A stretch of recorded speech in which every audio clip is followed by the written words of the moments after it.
It is a curious thing, is it not? We spend so much time looking down at the ground, at the small patch of earth we might call our own. We see the potential in a tiny balcony, a forgotten corner of a yard, or even a simple window box, yet we so often forget to look up. Above our heads, in towns and cities all across the world, lie vast, forgotten frontiers. These are our rooftops. For too long, they have been spaces for nothing more than satellite dishes and water tanks, flat expanses of concrete and tar baking under the sun. But what if we saw them differently? What if we saw them not as the end of a building, but as the beginning of a garden? This simple shift in perspective can change everything. A rooftop is not a barren wasteland, it is a blank canvas. It is an opportunity waiting to be seized by anyone with a bit of soil and a single seed. When I first looked upon my own empty roof space, I did not see limitations. I saw possibilities. I imagined a green oasis floating above the noise of the street, a productive paradise hidden in plain sight. This is the great secret of urban living. We are surrounded by potential growing spaces that we simply have not yet learned to see. The future of feeding our households and greening our cities is right above our heads. Turning that grey space into a vibrant living garden is one of the most rewarding journeys a gardener can take. It is a declaration that nature does not have to stop where the concrete begins. You are creating a new ecosystem, a place of beauty and productivity where one did not exist before. It is a powerful act. You are bringing life to a lifeless space, providing food for your table, and creating a sanctuary for yourself and for wildlife. The simple act of placing a pot on a roof and planting a seed in it is an act of defiance, hope, and immense creativity. It connects us back to the earth, even when we are several stories above it. My own journey began with this very thought. I wanted to prove that a typical rooftop exposed to the elements could become a source of fresh, healthy food. I set a goal to grow 26 different types of vegetables. It sounded ambitious, perhaps even a little mad, but I knew that with careful planning and a respect for the unique conditions of a rooftop, it was entirely possible. This is the story of how that flat, empty space became a thriving kitchen garden. It is a story I hope will inspire you to look up, to see your own rooftop, not for what it is, but for what it could be, your very own garden in the sky. You might think a rooftop is a harsh place for a plant to live, and in some ways you would be right. It is exposed and can be windy, but these challenges are far outweighed by some truly wonderful advantages. The first and most important is the sheer amount of sunlight. Most gardens on the ground have to battle with the shadows of trees, fences, and neighboring buildings. A rooftop, however, is often bathed in glorious, uninterrupted sunshine from dawn until dusk. This is pure energy for your plants, allowing them to photosynthesize to their heart's content. More sun means stronger growth, healthier plants, and, crucially, more flavorful vegetables and sweeter fruits. Then there is the wonderful benefit of warmth. Rooftop surfaces, particularly dark ones, absorb and retain the sun's heat. This creates a microclimate that is often several degrees warmer than the ground below. This extra warmth extends your growing season. You can start planting earlier in the spring because the soil in your containers will warm up much faster. You can also continue harvesting later into the autumn as the retained heat protects plants from the first light frosts. This bonus warmth is particularly brilliant for growing sun-loving crops like tomatoes, peppers, and aubergines, which will ripen more reliably and produce a much heavier crop. Another advantage that is often overlooked is the excellent air circulation. Good airflow is vital for healthy plants. It helps to strengthen their stems and reduces the risk of fungal diseases like mildew and blight, which thrive in stagnant, damp conditions. On the ground, air can become trapped between fences and walls, creating the perfect environment for these problems to take hold. Up on the roof, the gentle breeze keeps the foliage dry and healthy. This constant movement of air means your plants are less stressed and better able to Resist the diseases that can so often plague a conventional garden. Finally, and this is a significant point, rooftops tend to have far fewer pests. You are elevated above the world of slugs and snails, which are the bane of many a gardener's life. These creatures are unlikely to make the long journey up the side of a building to nibble on your tender lettuce seedlings. While you will still have to deal with flying insects, the absence of these ground-dwelling pests makes a huge difference. You are starting with a cleaner slate. This combination of abundant sun, extra warmth, good airflow, and fewer pests makes the rooftop a surprisingly perfect place for a garden to flourish. Before you can plant anything, you must first think about what you will plant in. On a rooftop, this decision is about more than just aesthetics. It is about safety and practicality. The most important consideration is weight. A rooftop has a maximum load-bearing capacity, and you must always respect it. Wet soil is incredibly heavy, so it is wise to avoid very large, heavy containers made from stone or concrete. Instead, I opt for lighter materials. Large plastic pots are excellent, as they are lightweight, durable, and come in a vast range of shapes and sizes. They also retain moisture well, which is a bonus in a sunny spot. Wooden planters, like raised beds on legs, are another fantastic choice. You can build them yourself to fit your space perfectly. I use these for many of my larger root vegetables and salad crops. Wood is a good insulator, protecting the plant roots from the extreme heat of a sun-baked rooftop. Just be sure to line the inside with a durable plastic liner to prevent the wood from rotting over time. Fabric grow bags are also a brilliant modern invention. They are incredibly lightweight, inexpensive, and their breathable material prevents roots from circling, promoting a healthier, more fibrous root system. When the season is over, you can simply empty them, fold them up, and store them away. No matter what material you choose, good drainage is absolutely non-negotiable. A plant sitting in waterlogged soil is a dead plant. The roots will rot, and it will not be able to take up nutrients. Every single container you use must have ample drainage holes in the bottom. If the holes seem too small, do not be afraid to drill a few more. To improve drainage further and prevent the holes from getting clogged with soil, I always add a layer of broken pottery, gravel, or even pieces of polystyrene packaging at the bottom of the pot before adding my soil mix. This creates a free draining layer that allows excess water to escape easily. Finally, think about how you will arrange your pots. Grouping them together can create a more sheltered microclimate, protecting plants from the wind. It also makes watering much easier than having them scattered all over the roof. Placing larger, taller pots at the back and smaller ones at the front ensures that every plant gets its share of sunlight. Using pot trolleys, which are small platforms on wheels, for your heaviest containers is a very good idea.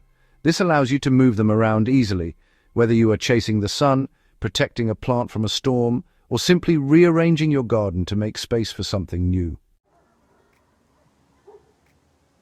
The success of any container garden lies in what you fill the containers with. You cannot simply dig up soil from a garden and put it in a pot.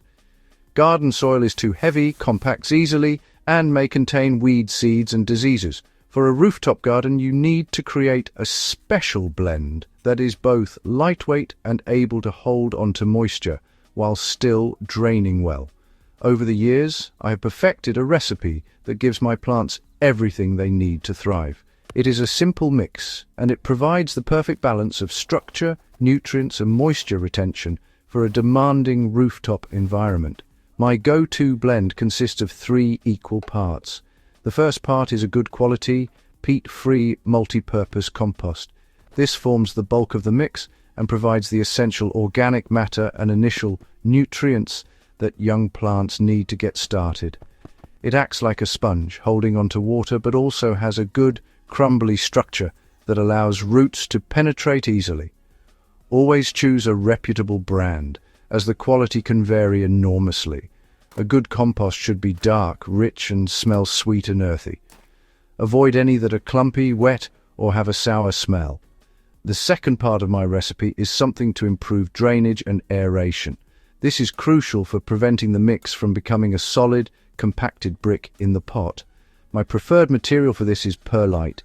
These little white volcanic rocks look like polystyrene balls, but they are sterile and have a neutral pH. They are incredibly lightweight and create tiny air pockets throughout the soil, which allows roots to breathe and excess water to drain away freely. If you cannot find perlite, coarse horticultural grit or sand, will also work, but they are significantly heavier, so use them more sparingly if weight is a major concern.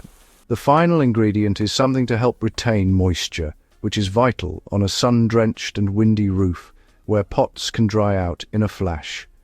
For this, I use coir, which is made from coconut husks. It comes in compressed bricks that you rehydrate in water, and it expands to create a wonderful, fibrous material. Coir can hold a tremendous amount of water, releasing it slowly to the plant's roots as the soil begins to dry out. This acts as a buffer, giving you a little more time between waterings. Mixing these three ingredients, compost for nutrients, perlite for drainage, and coir for moisture retention, creates a beautiful, light, and effective growing medium for your rooftop haven. On a rooftop, space is at a premium. You only have a limited floor area, so to maximize your harvest, you must think in 3 dimensions. You must go up. Vertical gardening is not just a clever trick, it is an essential strategy for a productive rooftop garden. By encouraging plants to grow upwards instead of outwards, you can grow far more food in the same square footage.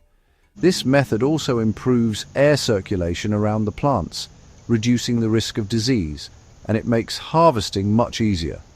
You are not bending down to the ground. The crops are right there at a comfortable height. The simplest way to start gardening vertically is by choosing climbing plants. Many vegetables naturally want to climb, and you are simply giving them what they need. Climbing beans, such as runner beans and French beans, are perfect for this. A single bean plant can produce a huge crop if given a tall support to scramble up. Peas are another classic climber. Mangjatoot and sugar snap peas will happily cling to netting or a simple frame of bamboo canes. Even some varieties of squash and cucumber, which are traditionally left to sprawl across the ground, can be trained to grow upwards, saving you an enormous amount of space. To support these ambitious plants, you will need to provide strong structures. A simple and effective support is a teepee made from 3 or 4 long bamboo canes tied together at the top. These are perfect for placing in a large pot for beans or peas to climb. For heavier crops like squash or melons, you will need something more substantial. A sturdy wooden trellis or a section of strong metal mesh fixed securely to a wall or the side of a raised bed works beautifully. Ensure that any structure you build is well anchored and can withstand strong winds, as a trellis covered in heavy foliage can act like a sail in a storm. You can also get creative with your vertical structures. A wooden pallet stood on its end and secured against a wall can be turned into a fantastic vertical planter for herbs, lettuces and strawberries. You can attach a series of pots or hanging baskets to a wall or a strong fence. Guttering can be fixed to a wall in tiers to create shallow beds for growing salad leaves or radishes. The key is to see every vertical surface, every wall, every railing, as another potential growing opportunity. By reaching for the sky, you can transform a small, flat rooftop into a multi-layered, abundant and incredibly productive garden. Sunlight is the engine of your garden, and on a rooftop you often have an abundance of it. However, not all sunlight is equal, and not all plants want the same amount. The key to a successful rooftop garden is to understand the journey of the sun across your space throughout the day, and to place your plants accordingly. This is a process of observation. Before you plant anything, spend a day on your roof and take note of which areas get the most intense sun, and for how long. Which spots get full sun all day? Are there any corners that are cast into shadow by a chimney or a neighboring building in the afternoon? This knowledge is your map. The sun worshippers of the vegetable world must be given the prime spots. These are the plants that need at least 6 to 8 hours of direct, strong sunlight each day to produce a good crop. This group includes all the fruiting vegetables: tomatoes, peppers, chilies, aubergines, courgettes, and squash. They convert that powerful sunlight into the energy needed to produce their delicious fruits. Placing them in the sunniest, most open part of the roof will guarantee you a heavy harvest. Root vegetables like carrots and beetroot also appreciate a good amount of sun to fuel the growth happening beneath the soil. However, not all plants enjoy baking in the intense heat all day. Many leafy greens and salad crops can suffer in the full glare of the midday sun. Lettuces, spinach, rocket, and coriander can bolt, meaning they flower and go to seed prematurely if they get too hot and stressed. For these more delicate plants, you need to find the spots that offer some respite. Perhaps there is a corner that gets lovely morning sun but is shaded during the hottest part of the afternoon. This is the perfect location for your salad patch. You can also create your own shade by strategically placing taller plants, like your climbing beans, to cast a shadow over more sensitive crops. You can also use shade netting to protect plants during the height of summer. This lightweight fabric can be draped over a simple frame to filter the sunlight, reducing the intensity and lowering the temperature for the plants beneath. This is particularly useful for extending the cropping season of your lettuces and for preventing sun scald on the fruits of peppers and tomatoes. Managing sunlight on a rooftop is like conducting an orchestra. You are placing each instrument, each plant, in the perfect position to contribute to the overall harmony, ensuring that every crop gets the right amount of light it needs to perform at its best. Water is the lifeblood of your garden, and on a rooftop its management is one of your most important tasks. A rooftop garden exists in a world of its own, disconnected from the Earth's natural water table.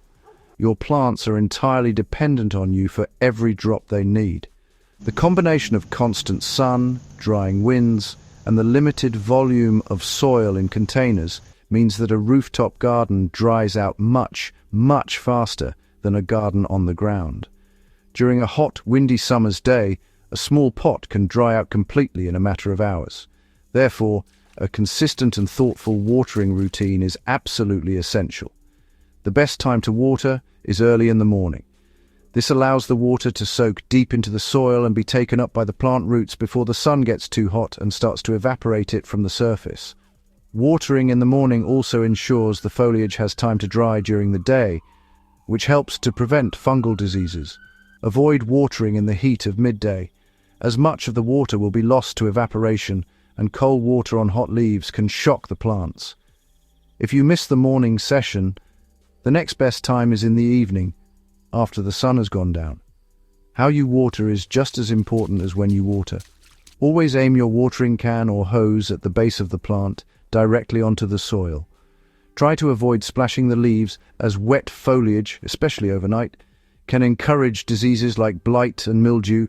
The goal is to give your pots a really deep, thorough soaking, not a quick sprinkle. Water until you see it running freely from the drainage holes at the bottom of the container. This ensures that the entire root ball is hydrated, encouraging roots to grow deep down into the pot rather than staying at the surface. A deep soak every day or two is far better than a light splash several times a day. To make this daily task more manageable, you can set up a simple irrigation system. A drip irrigation system, which uses a network of thin tubes to deliver water slowly and directly to the base of each plant, is incredibly efficient. It wastes very little water to evaporation and saves you a huge amount of time. You can connect it to an outdoor tap and even add an automatic timer so your garden gets watered even if you're away for a few days. Collecting rainwater in a water butt is also a wonderful idea. Rainwater is soft and free from the chemicals found in tap water, and your plants will absolutely love it. My goal was to grow 26 different vegetables, and the rooftop environment, with its unique challenges and benefits, really helped to sort the good from the great. Certain plants were true champions, reveling in the conditions and producing crop after crop.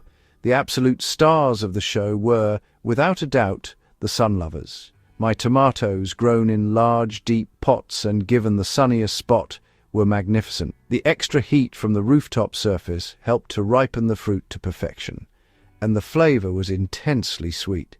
Similarly, chili peppers and aubergines thrived, producing an abundance of glossy, healthy fruits all summer long.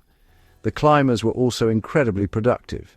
Runner beans and climbing French beans, grown-up tall bamboo cane teepees, were relentless. The more we picked, the more they produced, giving us a steady supply for months. The good air circulation on the roof kept them free from the fungal diseases that can sometimes trouble them. Courgettes, grown in large containers with plenty of rich compost, were almost too productive. 1 or 2 plants are more than enough for a family. I also had great success with climbing cucumbers, which, when trained up a trellis, took up very little floor space and produced crisp, straight fruits away from any potential slug damage. Leafy greens and salads also performed brilliantly, provided they were given a little protection from the most intense midday sun. I grew several varieties of cut-and-come-again lettuces in long troughs. These are fantastic because you can harvest the outer leaves every few days, and the plant will continue to produce more from the center. Spinach, chard and rocket also grew prolifically in the cooler, shadier spots. Fast-growing root vegetables like radishes and spring onions were perfect for tucking into smaller pots and gaps, giving a quick and satisfying crop in just a few weeks. Even carrots, grown in deep pots filled with fine, stone-free compost, produced wonderfully straight and sweet roots. My full list of 26 successes included tomatoes, peppers, chilies, aubergines, courgettes, cucumbers, runner beans, French beans, peas, mangetout, lettuce, spinach, chard, rocket, kale, radishes, spring onions, carrots, beetroot, potatoes in sacks, strawberries, and a whole host of herbs like basil, parsley, mint, rosemary, and thyme. Each of these plants adapted beautifully to container life on the roof. The key was choosing the right variety, giving them the right size pot, the right soil, and the right position in the sun. The sheer productivity and variety that came from that once empty space was a joyful and delicious revelation. One of the most pleasant surprises of gardening on a rooftop is how few pest problems you encounter compared to a conventional garden. As I mentioned, you are immediately free from the relentless attacks of slugs and snails, which is a huge relief. You are also less likely to have issues with soil-borne pests and diseases, as you are creating your own clean-growing medium for your containers. The good airflow helps to keep fungal diseases at bay. However, a rooftop garden is not entirely immune. You will still have to contend with flying insects like aphids, whitefly, and cabbage white butterflies. The key to dealing with these visitors is to work with nature, not against it. My first line of defense is to encourage beneficial insects into the garden. These are the predators that will happily feast on your pests. Ladybirds and their larvae are voracious aphid eaters, as are hoverflies and lacewings. To attract them, I make sure to plant plenty of flowers amongst my vegetables. Simple, open-faced flowers, like marigolds, cosmos, and calendula, are perfect. They provide a vital source of nectar and pollen for these helpful insects, encouraging them to stick around and lay their eggs in your garden. A small dish of water with some pebbles in it also gives them a safe place to drink. For specific problems, there are simple, natural solutions. If I see a cluster of aphids on a plant, my first action is to simply squirt them off with a jet of water from a spray bottle. This is often enough to dislodge them. For a more persistent problem, a homemade spray of soapy water using a gentle, natural soap, not a harsh detergent, can be very effective. It works by breaking down the insect's outer shell. For caterpillars from cabbage white butterflies on my kale or cabbages, I find the best method is a daily inspection. I check the undersides of the leaves and simply pick the caterpillars off by hand. Covering these crops with fine netting is also an excellent preventative measure. Ultimately, the goal is to create a balanced ecosystem. A healthy garden is a resilient garden. Plants that are well watered, well fed, and not under stress are much less susceptible to attack from pests and diseases in the first place. By focusing on creating great soil, providing the right amount of sun and water, and encouraging a diversity of plants and beneficial insects, you create a garden that can largely look after itself. This gentle, observant approach is far more effective and rewarding than reaching for a chemical spray. It turns your rooftop not just into a productive space, but into a living, breathing habitat in harmony with nature.